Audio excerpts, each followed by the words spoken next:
Have you ever loved God with everything you had, prayed at night, gone to church on Sunday, and still found yourself going back to the same thing you promised you would never do again? If that sounds familiar, I want you to know that you are not alone in this. There are millions of people sitting in that exact same place right now, feeling the weight of something they can't seem to shake. The hardest part about this struggle is not just the act itself. It is the feeling that comes right after. That heavy feeling that sits on your chest. That quiet voice that says you are too far gone, that something is broken inside of you, that you are not who you thought you were. And the longer that feeling stays, the harder it gets to even talk about it. What I want to share today is something that almost nobody is talking about. Not the obvious stuff you have already heard 100 times. I want to talk about what this thing actually does on the inside, in ways that are quiet and slow and easy to miss until one day you look up and realize how far things have drifted. So before we go any further, I want you to do something small. Scroll down to the comments and just write 3 words, "I want freedom." You do not have to explain anything. You do not have to tell your story. Just those 3 words. Because something powerful happens when you say out loud, even quietly, what your heart has been carrying alone. Most people think the biggest problem with this habit is what it is on the surface. But from what researchers and counselors have observed over the years, the damage that shows up first is almost never the part you can see. It starts much further in the way you think, in the way you feel, in what feels normal to you over time. One thing that seems to happen gradually is that your ability to feel moved by ordinary things slowly gets quieter. Things that used to bring you real joy, a sunset, a good conversation, a moment of prayer, start to feel a little flat. It is not dramatic. It does not happen overnight. It just slowly creeps in, like fog that you do not notice until you can barely see in front of you. What some experts in the space have described is a kind of rewiring, where your brain starts to expect a very high level of excitement, and when real life cannot match that, real life starts to feel a little dull. That is a quiet shift. But over weeks and months, that shift can change a lot about how you experience the world around you. If any of this is connecting with something you have felt before, I want you to know this channel exists to walk alongside people in exactly that place. If this kind of conversation is something you need more of, consider subscribing. A lot of people find these videos right when they need them most, and I want to make sure this gets to them. One of the things people who struggle with this describe most often is a strange distance that grows between them and God. Not that God moved, but that prayer starts to feel like talking to a ceiling. That worship starts to feel like going through the motions. That Bible reading starts to feel like reading words without anything getting in. There is often a layer of shame sitting underneath all of that. And shame is a very specific feeling. It is not just feeling bad about something you did. It is the feeling that you yourself are the problem. And when a person carries that feeling into prayer, it is very hard to believe that the person on the other side actually wants to hear from them. The cycle tends to look something like this. You fall. You feel awful. You apologize to God and promise it will not happen again. You feel a little better. Things are fine for a while. And then the same pressure builds again, and before you know it, you are right back where you started, maybe even feeling worse than the time before. I want to ask you something right now. If this battle is something you are carrying today, go to the comments and just write 1 word, fighting. Nothing more. I just want to know how many people are in this with us right now. Because you are not the only one, and knowing that actually matters. There is a pattern that tends to repeat itself in people who feel stuck in this habit, and once you see it, you will recognize it immediately. It almost always starts with a feeling. Not always a bad one. Sometimes it is stress. Sometimes it is boredom. Sometimes it is loneliness. The feeling builds, and the habit offers a very fast way to make the feeling go away.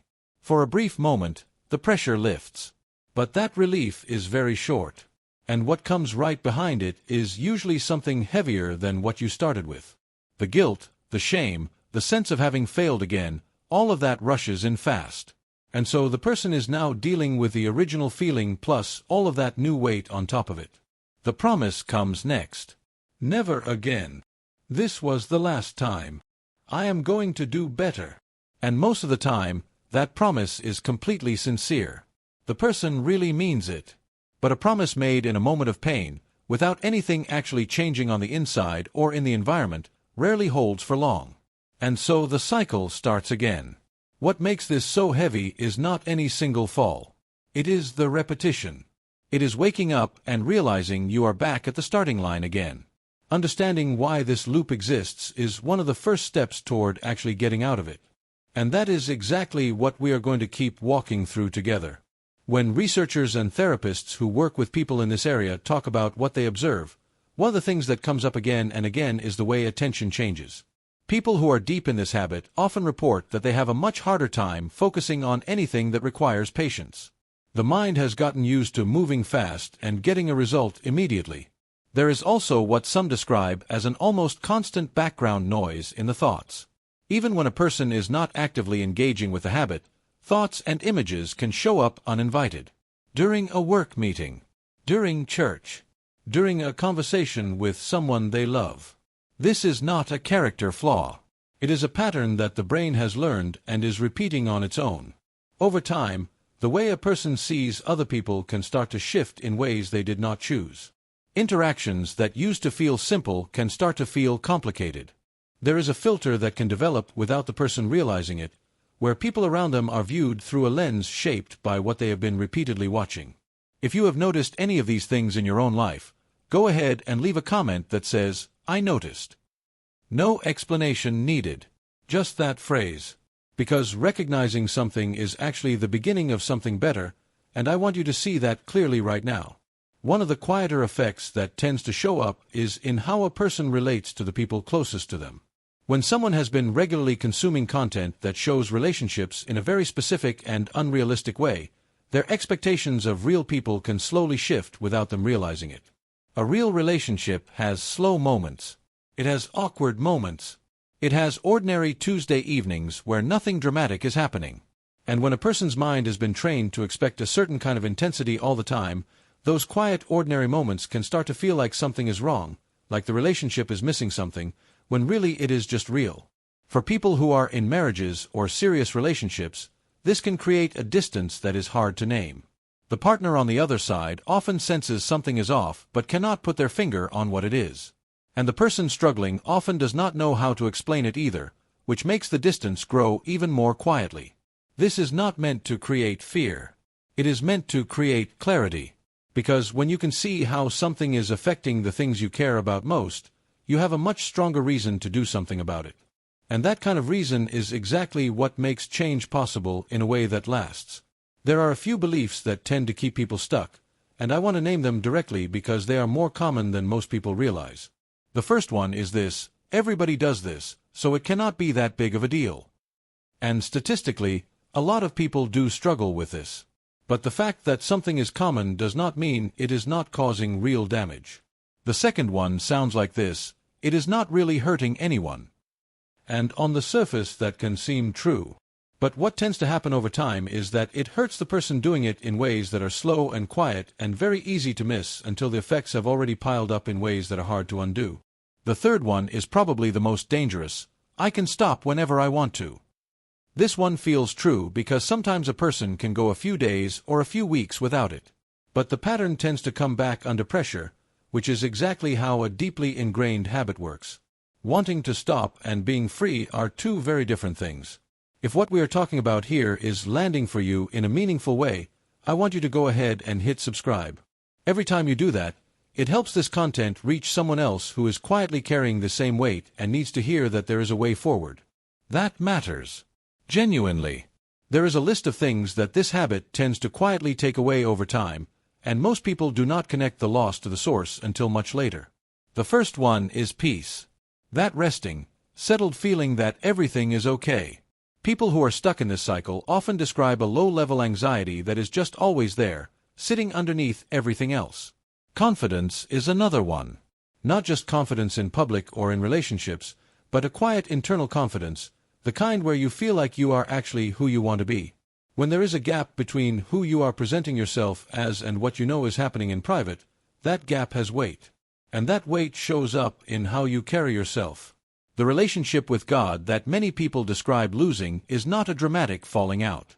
It is more like a slow dimming. The sense of closeness, of being heard, of being known and still loved, that starts to feel less real.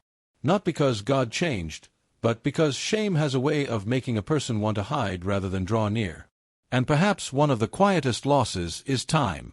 Hours that could have gone towards something that builds, something that grows, something that matters, going somewhere else instead. None of these losses are permanent. That is something important to hold on to. But it is worth seeing them clearly, because you cannot recover what you have not named. I want to shift something here, because everything we have talked about up to this point could feel pretty heavy if we leave it there. And I do not want to leave it there. Because the most important thing I want you to take away from this is not how bad the problem is. It is that the problem is not the end of your story. There are real people who have walked out of years of this habit and found something on the other side that they describe as genuine freedom. Not perfection. Not a life where the temptation never shows up again.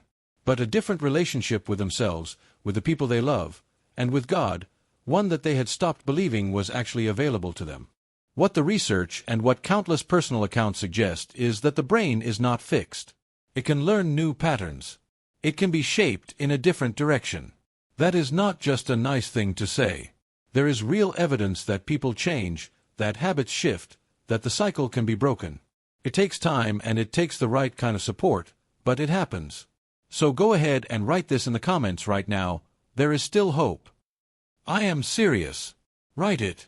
Because saying something true out loud, even in a comment section, is a small act of choosing to believe it.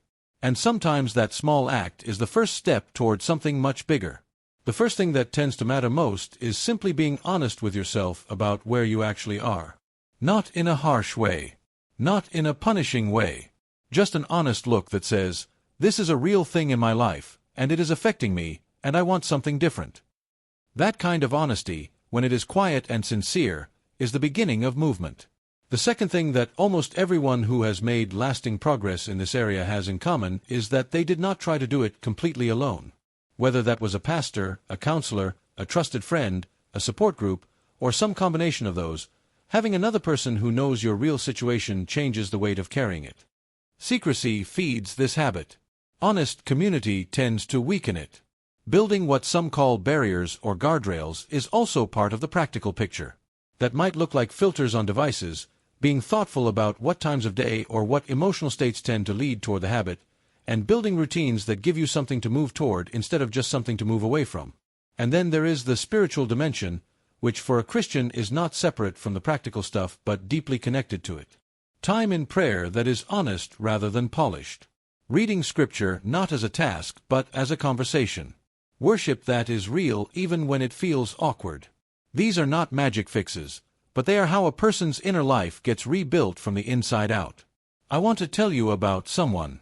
I will not use a real name, but this is based on a pattern of story that shows up again and again among people who have walked through this. He was in his late 20s, grew up in church, genuinely loved God, and had been quietly dealing with this habit since he was a teenager. By the time he was an adult, it had been so long that he had almost stopped believing change was possible. What finally shifted for him was not a dramatic moment. It was a conversation with a friend who admitted his own struggle first. That one moment of someone else being honest made it feel safe to say the thing out loud. He described it as the first time in years that he felt like he could actually breathe. Not because anything had changed yet, but because he was not alone in it anymore. The road after that was not straight. There were weeks of progress and then setbacks that felt like starting over. But the difference was that he was not hiding anymore. He had people who knew and who kept showing up. And slowly, the gaps between the hard moments got longer. The hold that the habit had started to feel less like something controlling him and more like something he was learning to manage. He told me once that the version of himself he is now is someone he could not have imagined from where he was standing at the lowest point. Not because he became perfect, but because he became honest. And honest turned out to be the door that everything else walked through. I want to ask you something real right now. When you picture your life 5 years from now, what do you see? Because there are two very different pictures possible. One is more of the same cycle, the same quiet shame, the same distance in the relationships that matter most to you, the same feeling of being stuck between who you want to be and what you keep doing. But there is another picture. One where you are actually free. Not free from temptation, because that is not how life works for anyone. But free from the cycle. Free from the hiding. Free from the version of yourself that you have been trying to keep quiet. Living in a way that actually matches what you believe and who you want to be. The gap between those two pictures is not talent. It is not luck. It is not even willpower, at least not alone. It is a decision to stop trying to manage this in the dark and start walking towards something different in the light.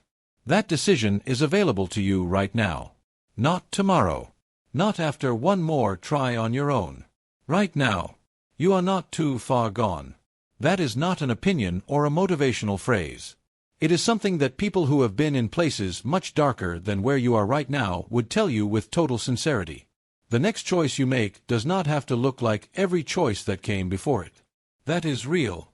And I need you to hear that clearly before we close this out. If you made it here, I want you to sit with that for a second. Because most people who click on a video like this tap out in the first minute or two. The fact that you stayed means something. It means part of you is ready for something different. And I want to keep walking alongside you in that. The next videos on this channel are going to keep going deeper into this journey.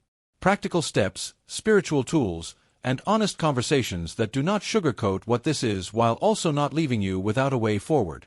That is what this space is built to be. If you have not subscribed yet, this is the moment. Not because it helps the algorithm, though it does. But because subscribing is a small act of saying, I am not done looking for a way out of this. And that small act matters. It means you keep getting these conversations delivered to you instead of having to go looking for them in a hard moment. So go ahead and hit that button right now. Then stay for what is coming next. Because the next step on this road is closer than you think, and I do not want you to miss it. Before you go, I want to ask you to do one last thing. Scroll down to the comments and write this sentence, I will not give up. 5 words. That is all. You do not have to explain anything or share your story with anyone. Just those 5 words. Because here is why that matters. When you write that, someone else is going to scroll through the comments in a hard moment and they are going to see your words and feel a little less alone. Your 5 words might be exactly what another person needed to keep going. That is real community. That is what this space is trying to build. And I want to close with this, because I need you to carry it with you. Your struggle does not define who you are. The fact that you are still fighting, the fact that you watched this whole thing, the fact that you have not stopped caring about getting free, that says something about who you are. It says you are someone worth fighting for. Your next decision can change your story. Not eventually. Not someday. The next one. Subscribe, drop your comment, and come back for the next conversation. This journey is worth finishing, and you do not have to finish it alone.